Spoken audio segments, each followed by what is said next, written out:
Hello there. So, when you see a doll online, well, first of all, you're searching for something completely different, and you're searching and searching, and then something else comes up completely unexpectedly.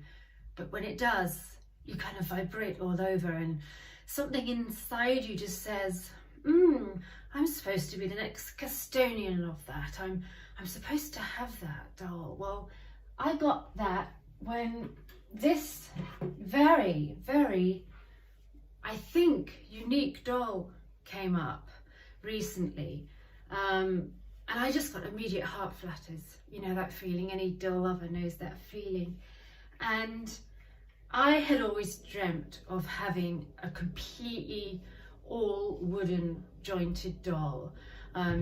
If you know Elizabeth Pongratz, her dolls are amazing, super expensive, but I'm sure worth every dollar that they go for. But out of my price range, I always dreamt of having one that was jointed, and it was almost like I was visualizing her all my life, and suddenly she came into manifestation.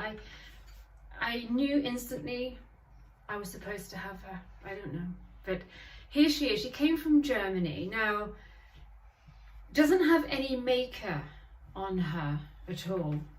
And the lady who had her before me owned her for about 20 years. And before that, she bought the doll from a flea market in Germany.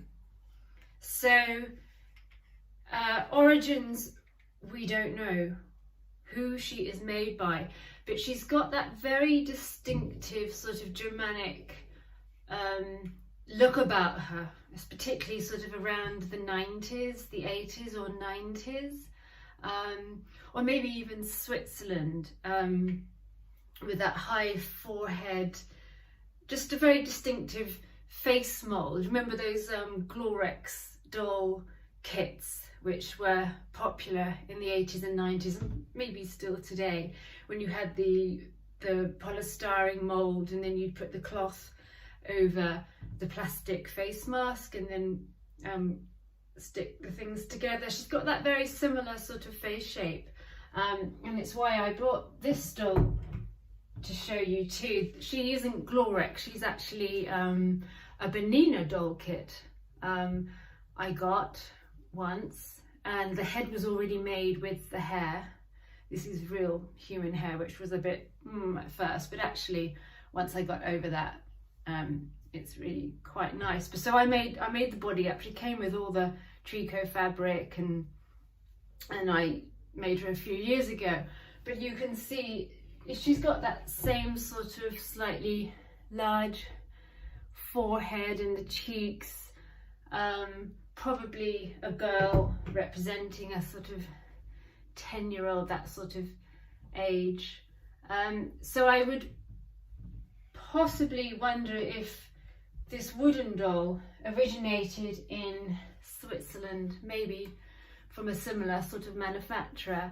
Apparently the owner who had her before me did take her to a doll artist to have the eyes painted, but the doll artist said she was possibly a prototype doll, because I've seen this doll body in vinyl or whatever they mold them in.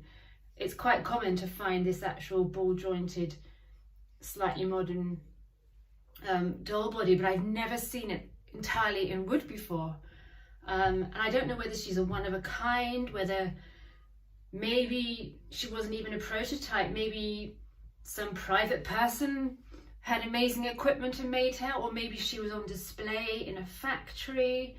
Whatever her origin, in fact, if you have any idea, have you seen an all wooden doll like this before?